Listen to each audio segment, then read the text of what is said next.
Ben Nash here. I'm a co-founder at XY Advisor and founder of financial advice business Pivot Wealth. My business baby I started from scratch a bit over 6 years ago. In that time, I've leveraged some of the learnings of the XY community to scale the business and become one of the better known financial advice businesses for high income accumulators. You can join me each Tuesday as I have the privilege of interviewing some amazing people where I'll selfishly be able to continue my personal journey to improve every aspect of my advice process, and hopefully you can learn a few things on the journey as well. Jump over to xyadvisor.com if you haven't signed up already to share and learn from other advisors, or simply download the app. Zurich is the proud partner supporting this episode. As one of Australia's largest life insurers, Zurich encourages the promotion of positive conversations leading to a more sustainable future for life insurance. Committed to championing financial advice through education and research-led market insights.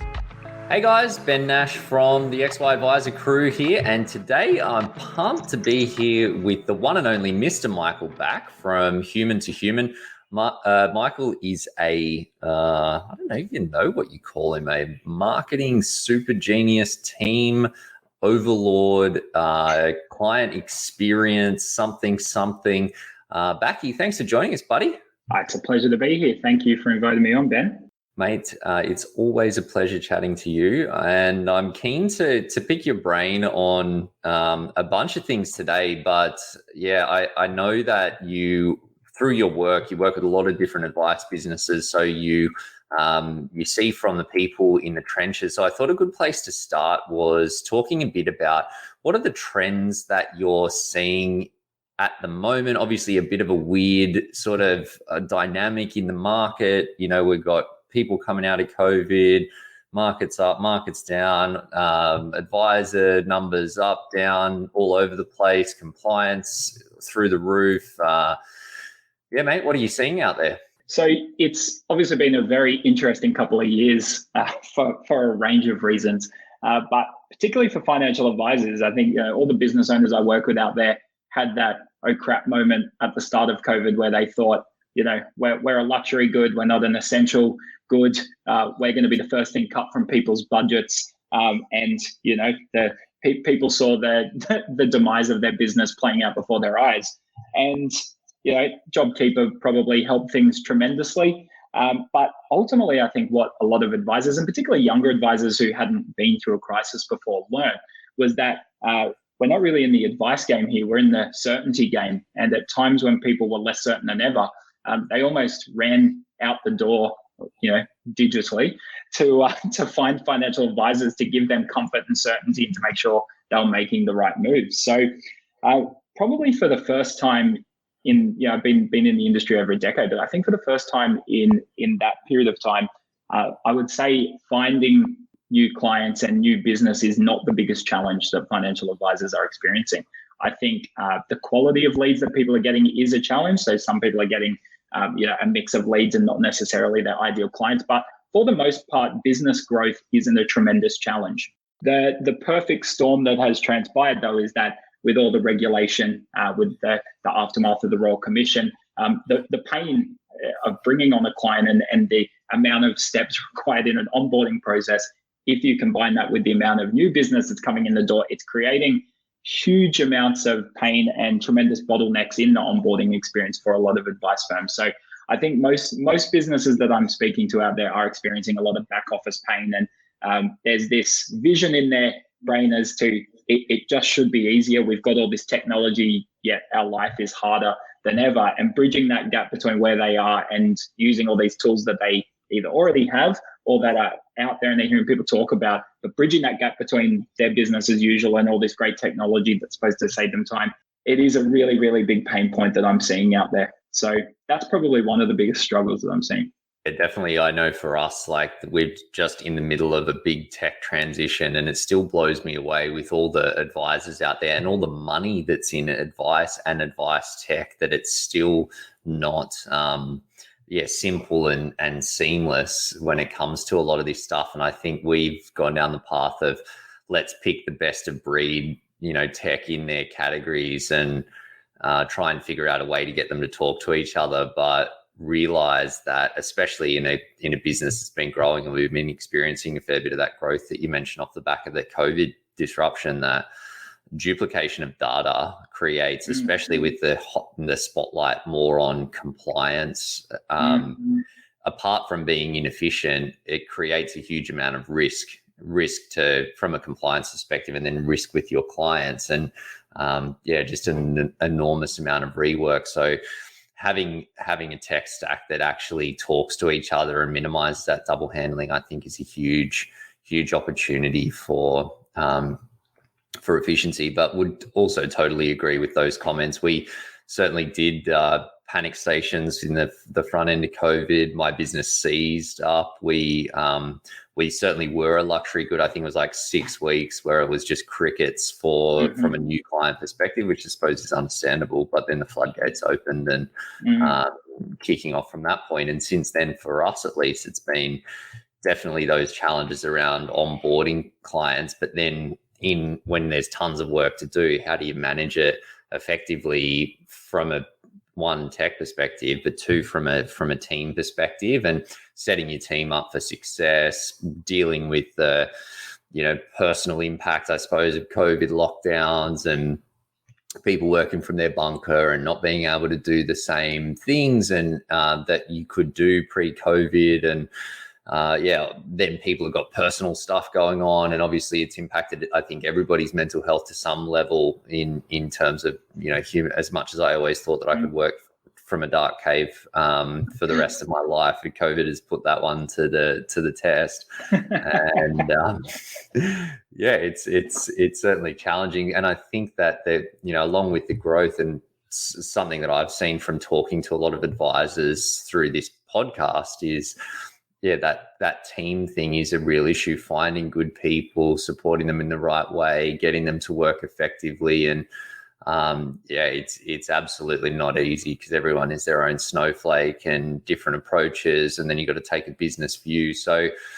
I thought, I know that you have helped me a lot with our team flow, how we work together, ideas and initiatives to support the team better, and ultimately to work towards being more productive and effective in the work that we're doing to drive better business outcomes. What do you see? What are some of the mistakes that people make when it comes to team? Yeah, there's a whole bunch. And I mean, I think the first thing to mention really is that there's no judgment here. A lot of the time, and it's the classic case that was so well articulated in Michael Gerber's book, The E-Myth. But most of the time people start a business because they're really great at what they do. They're a great technician. They're a great advisor. And he calls it an entrepreneurial seizure. So they go, well, hold on, I'm making, this business all this money and I'm only getting paid this. I may as well do it myself. And then they start their own business and they're still wearing their advisor hat far too often. And all of a sudden they build the business to a point where, the income might be slightly higher, but they're working 60, 70, 80 hours a week. They are absolutely struggling to take any time off. And it's almost like they haven't really started a business. They've bought themselves a job with the worst possible boss imaginable. And really the message in that book is that, there's three essential roles that are required for a business. There's the visionary, there's the technician, and there's the glue in the middle that translates the visionary's vision into an operational flow that helps make that vision a reality. And so I suppose that the reason I bring that up is that a lot of people out there who perhaps are really great advisors running businesses, but don't feel like they've got a great culture, don't feel like they're doing a good job of hiring, perhaps look at their team and go, I feel like I can be getting more out of these guys and making this a better place to work and having everyone way more productive and engaged, but I just can't quite crack the code. You're not alone. It's one of the most common things I see out there. And so suppose, you can't be good at everything. And part of the journey of a business owner is becoming a better leader. And so this is probably where the heart of a lot of these mistakes lies. Yeah, look, I think it's like you say that a lot of people, I know myself when I started my business, I was trying to buy into the previous business that I was working in. That didn't end up working out. And I wanted to keep being an advisor, and there were some things that I wanted to do a little bit differently, but I just didn't want to have a boss. I just wanted to do great advice. And for 3.5 years, I did that myself. I wrote my wife in after a year, well, my now wife, and I think if you asked her about my management and leadership skills, she, I don't know if this podcast is rated, but you might get an interesting response.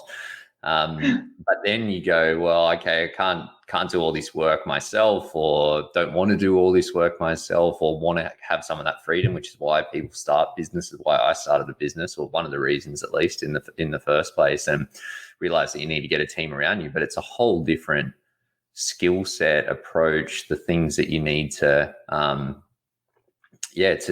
know and look for to create that glue. And I think that for my business, it's a micro business that grows into a small business, and in a perfect world, you go, okay, well, yeah, we need the glue.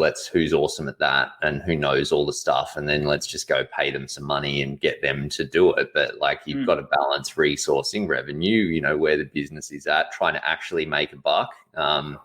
And yeah, you can't just do that. But on top of that, one of the things that I've realized for myself, well, at least I think is correct, is that as a leader in the business, you also need to take that responsibility. Like, it's not really, especially in a small business, that it's not something that you can really delegate. I have historically done it myself, and probably done it half-assed, because I'd rather tinker around with the spreadsheet or work on a marketing strategy or deal with the client and do those sorts of things to grow the business than I would to run a team meeting or a one-on-one with a team member. And you sort of almost see them as the unnecessary, well, maybe not unnecessary, but it's the sort of the thing. It's like your financial success or doing a workout session or something. It's one of those things that's important, not urgent, and it's easy to not do in the moment. But then the compounding effect of not doing it and not doing it and not doing it means that you end up unhealthy, overweight with a shit team. And then you need to work probably, twice as hard to change things and change those habits. So I have now fortunate to have some great team in place that can help, but from a leadership team perspective, can help with the leadership of the broader team. But I've still, and this is only a thing that I've been heavily focused on team in the last sort of 6 to 12 years, probably 6 really, is that I still need to be the driver and across all of the things, even if I'm not doing the one that's doing all of the things. So I think in terms of mistakes, it's probably fair to say that I've made them all and then some. But what are the biggest ones that you see from people when it comes specifically to how they set up their teams and from a team perspective? Yeah, so I was giving this some thought before the podcast, and I've just distilled it down to 3 common mistakes that I see advisor business owners make. And a lot of this, it's rooted in exactly what you said before too, around, I think one of the mistakes that people make, and I mean, this is almost a bonus fourth, but I think it's like the foundation of everything, is that a lot of the time advisors start a business because they themselves want to do it a certain way, but they assume that the rest of their team are the same. When in fact, if you think about the type of person who wants to be an employee, wants to stay in a business, they actually want to be led. So I think probably the first thing that people need to think about is that this isn't just about, telling people what to do. You're the type of person, Ben, who probably doesn't love being told what to do or love being bossed around, and that's why you started a business. But there is also a type of person who loves clarity and loves knowing what's expected of them and loves meeting those expectations and loves turning up every day and going, I know if I can do these things, I'm going to be productive in this organization. I'm going to be contributing to something bigger, and that's going to make me feel good. So it's not necessarily a case that someone like you needs to be a better leader because that's going to make the business successful, but your team actually want you to be a better leader as well. And I know in your case, you've got a senior leadership team. That's the same with them as well. They want to know, they want you to paint an exciting vision for them. They want you to take the business into new areas. And so this isn't a self-serving thing to become a great leader. It's actually what the people who work in your organization need and want from you as well. Yeah, I read a really listened to a really interesting audiobook recently called The Motive, which was a real sort of game changer. Got referred to me by another business owner, and it talks all about the fact that CEO, they were talking about it's like a sort of narrative type thing about this CEO, and they talk about the fact that it's not that a CEO shouldn't be a leader because they want to be the boss. It's that they're a leader because they're ready to put in the work to support their team in the best way possible to get the most out of them. And it really sort of struck a chord that it's not about you, it's about them. But I would agree with those comments as well, that I'm the sort of like boss that I don't like being a boss. I don't want to be anyone's boss. I just want to, I just want to run a good business. So I sort of shirk away from having sort of clear, clear rules or being strict with people and that sort of stuff. But sometimes, and not to say that you need to be strict, but having clear guidelines, it gives people the lanes that they can work in, and they go, yeah, okay, this is the expectations and this is what's there. And I know for us, and one of the things that I've been working on over the last actually few weeks is like sort of formalizing the core competencies that I think are necessary for each of our team members to be, in my mind, successful in their role. And it's things like their contribution to team flow and team rhythm. So not just, doing a good job if you're an advisor or an associate or a power planner or a marketing person or whatever, but it's that you actually lean into meetings and realize that a meeting is not about you, it's about the team, and that the meetings are there to do that. So it's funny that you something like that, which seems so obvious, but then you unpack it for someone and they're like, oh yeah, that's interesting, but it's potentially something that they maybe just haven't thought of or haven't realized is as important as what it actually is. And it's funny, I know that you've helped me with a number of other things in the past that, you say these things because we think so much, especially as business owners, like you think so much in your head about stuff and the team, and that you're there and you want to look after your team, you want to develop your team, you want to support them, you want them to be happy.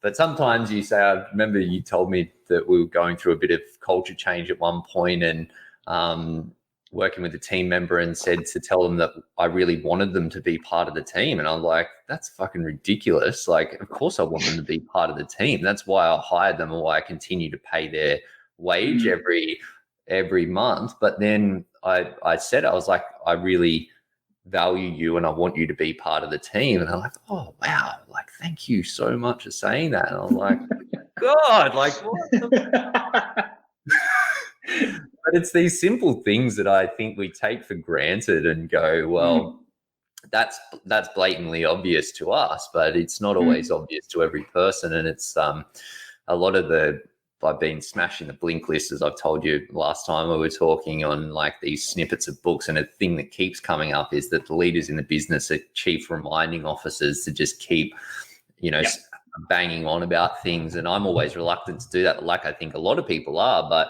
you need to be telling people the things that they should be thinking about, so they're thinking about the right things. Otherwise, there's too much noise, and there's enough noise in the world, so it ends up being really, really ineffective.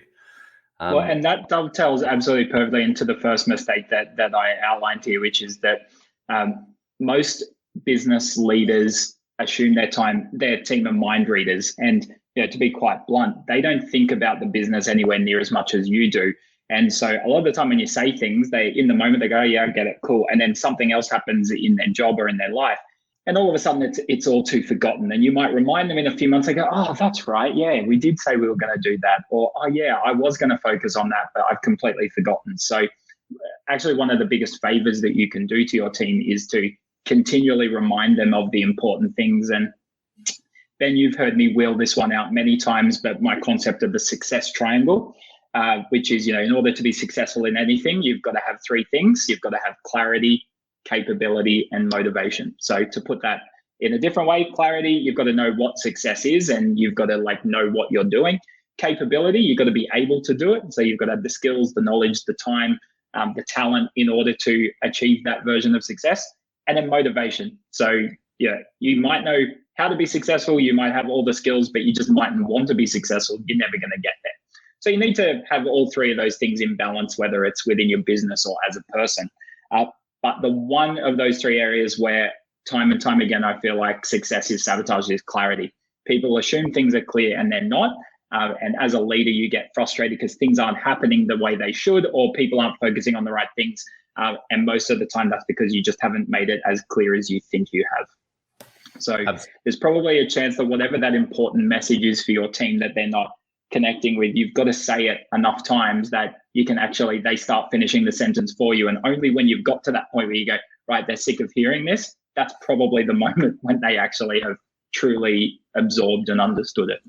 Yeah, I'm a huge fan of the success triangle, and I actually bring it into some of the conversations that we have with team, because I've found from doing it that sometimes there'll be things that you work on and that the clarity is an issue or is the issue at the start, but then you can work to make things clear, and then you might need to develop capabilities or drive motivation in different things as well. But I think it's not to say that someone's not motivated to do something at one point in time, that they're never going to be motivated to do it. Or on the flip side, if they were motivated once, they can lose that motivation if, depending on what happens as well. So that's a really interesting hack that I'm like, if there's a problem, I'm like, well, is it clear? Are they capable? Is the motivation there? And I think it's a good way to develop the team when you realize that recognize that there's either a focus area or something that's important. I suppose when it comes to clarity, like to make this really tangible to people out there listening, there's two layers of clarity, right? Like there's how do I do my job? What's expected of me? What's the process for running this meeting? What's the process after this meeting? How do I turn an advice discussion into a paraplanning request? Like there's process there. And that's got to be super clear. And particularly as your business grows, the less clear that is, the more variability you're going to have in that. I think you touched on this before, but like clarity around critical numbers. So, a big part of the journey of being a better leader is not dictating every single input that goes into the process, but respecting the fact that you've hired intelligent people who might have a different way of getting to the outcome that you would, but that works better for them, or it might even be way better than the way that you would get there. And as long as you hire good people and make sure that they're focused on the right outcomes, they can chart the path from where you are now to where you want the business to be. And so giving people visibility and clarity over what those numbers are and reminding them of, what the target is, where they're up to, having a discussion about what might not be working, but almost letting the magic of a great employee help you get there by just focusing on it more frequently. That's a really big part of it. But the one that I reckon, like I think most people out there would probably go, yeah, okay, I know I don't have clear processes, but I already knew that was important. Or I know critical numbers, yeah, I've been thinking about that, but I haven't, got there. But the one that a lot of people underestimate, and in many ways I'd say it's the layer of clarity that could potentially have the biggest impact on your business, is really around how to act. So not just how to do your job, but like how do we choose to behave as people and human beings in this team? And so what I'm talking about there is core values. When I started out as a business coach, to be perfectly honest, I thought like core values were the biggest load of wank that I'd heard in my life. I thought it was something that people in, lecture theaters who are lecturing on business talked about, but in the real world, in successful businesses, this stuff doesn't actually matter. And I've done a complete 180 on that in seeing the difference between good teams and great teams in my career. Literally core values that are not just clear, but are lived every single day is like one of the biggest differences between a good team and a great team. And a lot of the time, the problem with something like values is I can see from a business owner's point of view, they don't wake up in the middle of the night and go, oh God, I've just got a core values problem. We need to solve that. It doesn't ever feel like it's the solution to anything. But really, any team has an implicit understanding of like what we accept and what we don't like around here, right? And there's probably a combination of good behaviors that are happening, but you just haven't made them clear. But there's probably also things that as a business leader, you get frustrated by and you go, I wish the team were more this way. So that's where the clarity piece comes in. But in terms of the problems that it helps solve, core values, if you've got a really great set of core values that the team have all bought into and they are like an important part of the DNA, they're going to help you hire. Like they can become criteria through which when you're hiring someone, you go, they look like they're going to do the job, but they're not going to fit in because not just because of our vibe, but because there's 5 things here and we ask questions around those 5 core values and they didn't really do too well. So we're saving ourselves a headache in the future. There's something that the best teams talk about in their team one-on-ones. It's not just how you're doing at your job. It's like, which value are you living the strongest? Which value could you be focusing the most on? And really the best part about that is it's not as a leader or anyone in a business, it doesn't need to be a leader. Instead of giving someone feedback and saying, I don't like when you do this, or this is not how I want you to be. It's like, well, you're not letting me down as a person. You agreed to these values. We've made them really clear to you since day dot. And here's the one that I think that perhaps you need to be working on. So it's kind of externalizing the feedback where it's people holding themselves against the standard that they've been part of creating, not just someone's opinion or some, it doesn't feel as personal. Absolutely. And I think that actually ties back to what you mentioned around like inputs versus outputs with the team. And I know I've gone through a number of different iterations on how do you not just make it clear, but for how do we get clear on what is actually important. And I know I read this book, Great Game of Business, and they talk a lot about like performance, and it was like an end-to-end performance plan and have a team pulling together towards the same goals. And I think in most advice businesses, I know definitely in ours, that it's like a production line in a lot of ways that an advisor's doing part of the conversations, then there's some inputs, then it goes to associates, to paraplanners, to admin. Like there's all these touches, and we know that things need to be delivered within certain timeframes to deliver the end product in the time frame that we want. And I built this huge spreadsheet. It's a fantastic spreadsheet. It had so many inputs where it was like measure all of these inputs from the team. And I'm like, if you do this, it's like paint by numbers. I'm going, well, this makes sense. Like if you just do all of these things, then it's going to lead to the outcomes. But what I realized was that everyone was mostly ticking their boxes and getting the things done. Like they were doing the outcomes, but they weren't focused on the client retention, the quality of the client conversations, not to say that they weren't, the clients were not satisfied, but they were so heavily focused on the inputs and I thought that those inputs would drive the success, that they just weren't being achieved. And I think I learned that the outputs are more important, but for high performers in particular, they don't want to be told necessarily how to get there. They're happy to hear some ideas, and no one wants to reinvent the wheel, but sometimes people have ways that they want to do things and ways that are effective in doing things. So you want to get out of their way. And if people are getting to the outcome, happy clients, revenue targets, compliant advice,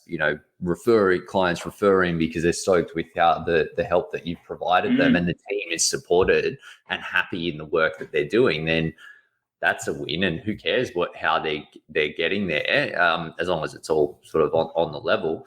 So it was I think an interesting sort of switch to go, well, that's the focus. And a big part of that is that what are those values, which is like, for us, it's taking ownership and caring deeply about clients. And they're the things that permeate beyond like just saying, well, if you do this, then this is what's going to happen. It's like, not really. It's like, if you do this in this way, and then you deal with clients in this way, and you deal with the team in this way. And that's all of that values piece. So how do you, for me, I found that, like I mentioned, the start of my business, it was just me, then me and Yang, and then we, brought more people in. And I think as businesses grow and develop, you start building a muscle in these areas, and you bring in people at the time, and that you're not as focused on these things. So it's inevitable, I think, that you need to do change management around some of these key team areas over time. How should people tackle that, or what's an effective approach to firstly, I suppose, identify what the most important things are that need to change, and then actually implement those changes? Because it seems to me that it's next to impossible to do everything all at once, and then you just learn more and it becomes a bit outdated anyway. Are you talking about if a specific to core values or just any form of change management? Anything. So you got like you've got, value. I'm talking about team specific change, but you got your values, team rhythm, like the mistakes that you may have made around maybe not reminding people as much, thinking that they're mind readers, all of those sorts of things that how do you reframe and reshape the way that we work together as a team to drive closer towards where you want to be as a business?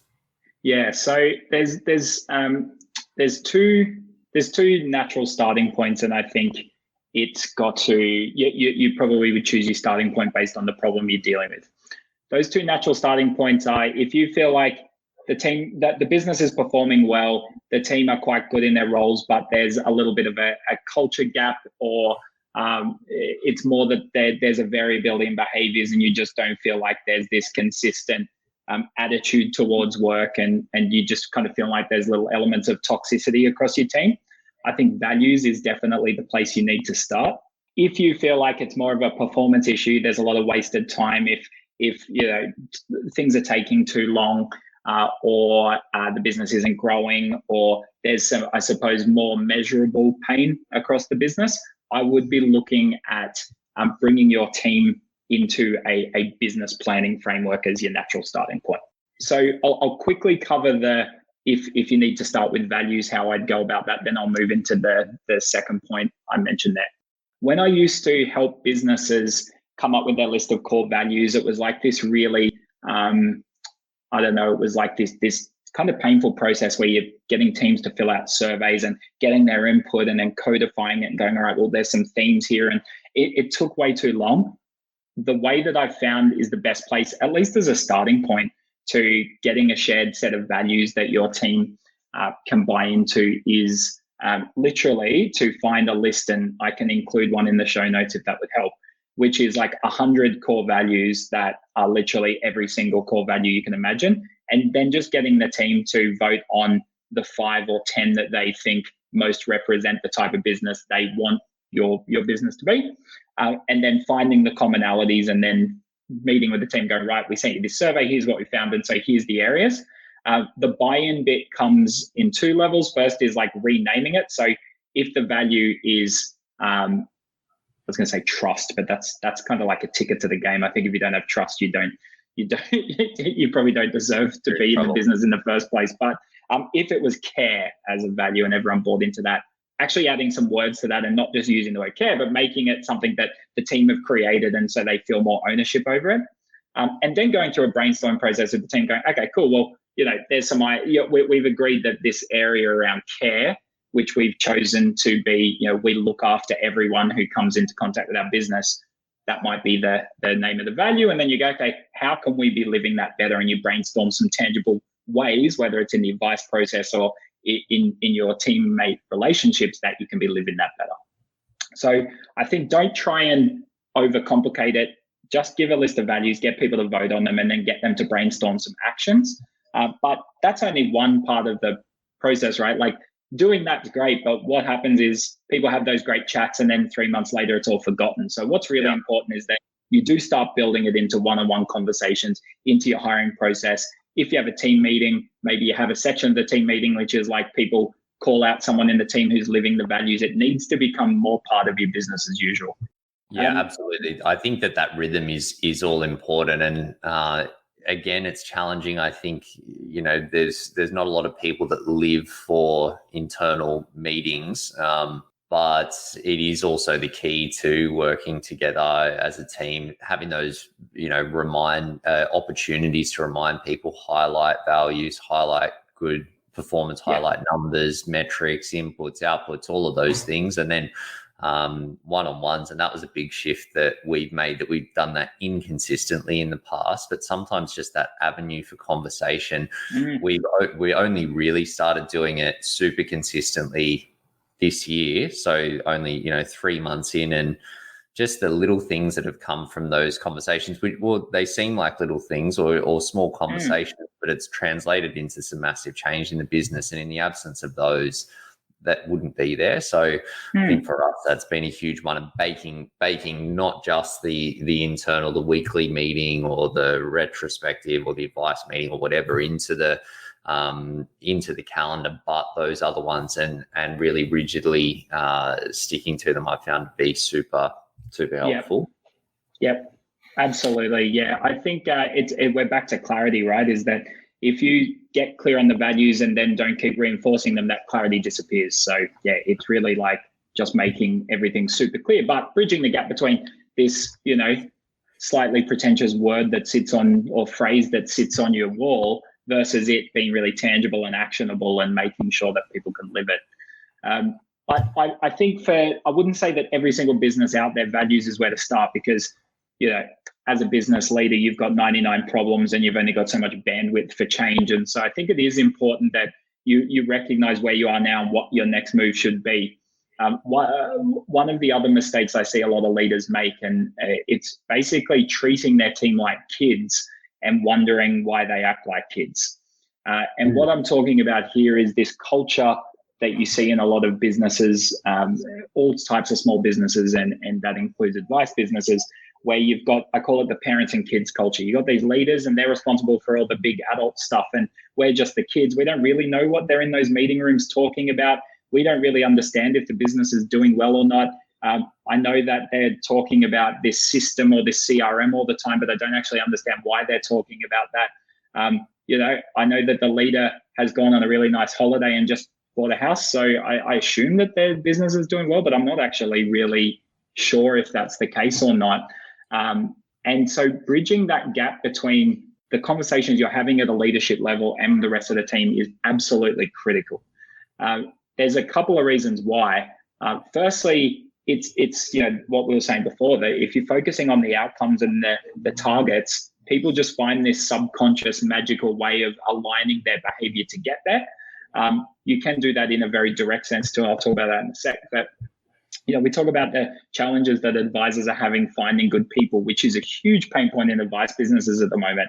And there is this emerging category, and it's obviously always been there, but I think it's getting bigger and bigger, which is there's a type of person who wants to run their own business, but there's a type of person who goes, no, I'm happy being an employee, but I almost want to be able to treat this business like I own it, and I want to innovate in my own way. There's a term, intrapreneur, that has been coined for this type of person, that literally will give blood, sweat, and tears and care about a business and leave their comfort zone and treat it like it's their own, but they're happy to not necessarily be responsible for the ownership of the business, and they quite enjoy having their weekends free and being able to take 4 weeks of guilt-free leave a year. And certainly the best employees in whatever role you're hiring for out there, there's a very strong chance that they don't want to just be there to do a job. They do want to do a great job and they want to know what that looks like, but they also want to be involved in whatever percent you can muster, 10, 20, sometimes more percent of their job is working on bigger projects and business improvement and taking the business into uncharted waters. And so I think for businesses out there who they have less of a cultural or an attitude-based challenge with their team and more of a performance-based, like, I feel like this business still has the handbrake on and I think we could release the handbrake. The solution for someone like that, I think, is to consider ways to bridge the gap between business planning and what the team are doing every single day, creating a more shared conversation around the strategic direction of the business. And most importantly, gathering ideas for how you can hit your goals with the team. And the bit that sometimes confronts the team is also distributing responsibility for implementing some of this stuff to them as well. A lot of the time people are used to being in these big businesses where they can just give a good idea and everyone's like, that's a great idea, pat on the back. But the cultural shift that I would recommend you entertain here is not just rewarding people for coming up with good ideas, but rewarding them for implementing on those great ideas and executing on them. And that is another mistake I see business leaders make, and probably more on the optimistic side. When I see fantastic businesses out there, it's because they've got these teams of linchpins who are treating the business like they own it, and they're doing things every single day that are making the business better and better. Yeah, absolutely. It's also like come up with an idea and an idea on how we can implement it. But the other thing that's sort of in line with that, I think, which I found to be quite helpful, is like we want the team to come to us with problems, but we don't want them to just come to us with problems. It's like, come to us with a problem and 3 potential solutions and what you think could work best. So I think creating that ownership mindset, like you say, the parent-child, like adult-child conversation, it's like, okay, well, there's a problem or there's a frustration, like, one, bring it to our attention so that we know that it's something that needs to be prioritized so that we can work on it. But 2, tell us what you think. Like, if you've obviously got ideas, especially if it's your work, that I know that some businesses are a bit resistant to change, but I think that most of the new sort of, more forward thinking businesses realize that things need to change, and they need to change, not all the time, but fairly frequently, given that everything seems to be changing all the time. So empowering the team to know that you will work on those things, but to give, like we try to give them a starting point when it comes to, how process or the things that they can do, that it needs to go both ways as well. And I think harnessing that collective brain power is a huge amount of strength in businesses. You hire smart people, you hire them for a reason. So utilize the brain that's in there, and use that to drive business outcomes. But mate, I could honestly talk to you about this all day, and I potentially will if you've got the time after this. But my last question for you is, well, obviously we covered a ton of ground there in terms of things for people to think about when it comes to team. But I'm a big fan of that premise of, like, what is the one thing for most people, and appreciate that it is different for different businesses. But if I had to say, what is the one thing that people should be nailing to make everything sort of easier or unnecessary when it comes to team, what would be the big focus that you think people should have front of mind? I think I'm going to make an assumption that you've got good people in your business and you just want to get the most out of them. Obviously, if you have the wrong team, there's some bigger discussions that need to happen. But let's assume that you're a business and you've got a good team, but you just feel like they're leaving 10, 20% in the tank. I 100% think that the best thing you can do, and a lot of leaders wouldn't know this, but having critical numbers that represent the success that you want the business to achieve over, say, 12 months, and not just from a profit point of view, but, if we're looking at operations, like what would a successful 12 months be measurably, and having that level of clarity over, here's exactly what a successful year for us looks like, dovetailing that, like showing that to the team, and then dovetailing that into a brainstorm where you choose one or more of those numbers and go, how can we get there? And then putting a plan around that to me ticks so many boxes, because it starts to create this culture where the team realize that they are responsible for the success of the business. It doesn't lie in the lap of 1 or 2 people. It starts to give people this voice in the business where they realize that they not just can speak up, but they're expected to speak up. But yeah, more to the point, you actually just aligning people in the same direction. So instead of having 4 or 5 people who are focusing on slightly different things, and we all know those projects we have in our business that have dragged on far too long because you get distracted and things get in the way, and you become like the kind of home renovator who has a bunch of changes to the house that are just 80% done. If you can align the team towards 1 or 2 key priorities that you have collectively agreed are going to take the business in the direction you need to take it, you're just going to get more done. And so I think you're going to become a business known more for execution rather than ideas. So for me, the one thing that every business should be doing out there, if they want to sustain innovation and success in the future and have a team of people who are taking that business forward and becoming the type of place that great people want to work, it is building your team into the innovation cycle in your business. And that starts with business planning, setting the right outcomes, and making sure people realize that when you are having a chat with them about how their job is going, it's not just about the advisor hat or the paraplanner hat or the admin hat, but how well you're participating in this other side of the business that we're expecting you to participate into. I love that on so many levels, because I feel like it ties in with a lot of the things that we've already covered, that it forces people to focus on what are the priorities, the things that they should be thinking about, focused on, working towards, gives clarity between the team, adult, child, all of that stuff. Yeah, I love it. I actually just made a note there that we need to do that a little bit better over the next little while. So, mate, thank you so much for sharing your insights. For anyone that's keen to learn more about what you do, what's the best way for them to reach out? Yeah, so website, always a good place to start, which is human2human.com.au, to spelled T-O. But I also have a lot of conversations on LinkedIn, so feel free to find me on LinkedIn. My username is Michael J. Back. And yeah, if you have any questions that, big or small, that I can just answer over LinkedIn, I'd be happy to too. So I'd love to help in any way I can. Awesome, mate. Well, thank you again. Really appreciate it. I'll catch you next time. Sounds good. Thank you for having me, Ben. Always a pleasure, Backy. See you, bud.